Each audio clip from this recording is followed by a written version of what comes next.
Hello guys, কেমন আছো? নিশ্চয়ই খুব খুব ভালো আছো। আমি তো খুব ভালো আছি। চলে এসেছি নতুন একটি মিনি ব্লগ নিয়ে। আর এখন কিন্তু আমার সেমিস্টার সিক্সের ফিজিক্যাল এডুকেশন এক্সাম ছিল আজকে। আর আমার কিন্তু সিট পড়েছে হচ্ছে এপিসি কলেজ। তো বাসে করেই কিন্তু যাচ্ছি মধ্যমগ্রাম এপিসি কলেজে। আর গিয়ে দেখো সব কলেজের কিন্তু স্টুডেন্ট দাঁড়িয়েছে কখন গেট খুলবে আর কখন জায়গাটা পাবো আমরা।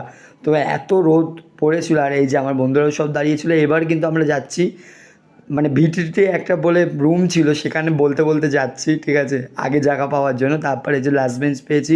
আর পেছনটার ভিউটা দেখো, এই যে ওখানটা, ওটা কিন্তু বাস্কেট খেলার মাঠ কিন্তু। আর এখানে আমার পাশে মেহুলি বসেছিল, তারপর মাধু, সামনে বসেছিল নন্দিতা, আর ওদিকে কিন্তু তনয়, আর এদিকে গুড্ডু। প্রায় শেষ লগ্নে কিন্তু আমাদের কলেজ লাইফ। আজকে ফিজিক্যাল এডুকেশন এক্সামটা হয়ে গেলে কিন্তু আর মাত্র একটা এক্সাম থাকবে। আর দেখো তারপর কিন্তু আরেকটা ছাত্র চলে এসছে আমাদের তিনতলা, আমাদের সিটটা পড়েছিল ওই অবধি নাকি ও চলে এসছে, ভাবা যায়। আর গাইজ, আমি এখন এপিসি কলেজে আছি, মানে আমাদের এখানে তো সিট পড়েছে। দেখো কত সুন্দর কিন্তু ভিউটা লাগছে। আর এদিকে কিন্তু বৃষ্টি পড়া শুরু হয়ে গেছে আর কি।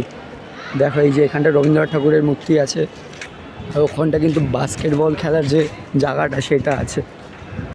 অসাধারণ কিন্তু একটা ভিউ লাগছে কিন্তু এবিসি কলেজ, মানে এমনি তো খুব সুন্দর করা। আমি গুগলে দেখেছি। দেখো বাস্কেট খেলার মাঠটা কিন্তু কত সুন্দর, সত্যি আমার কিন্তু হেভি লেগেছে, যেটা সত্যি কথা। আর বেশি ভালো লাগছিলো দূরের দিয়ে যখন দেখছিলাম। আর দেখো অবশেষে কিন্তু এখন বাসে উঠে গেছি।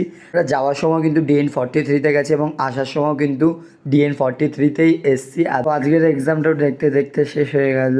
আর একটা এক্সাম 30 তারিখ, তারপরে সব অবশেষে বাস দিয়ে নেমে পড়লাম। ভিডিওটা কেমন লাগলো কমেন্ট করে জানিও। টাটা।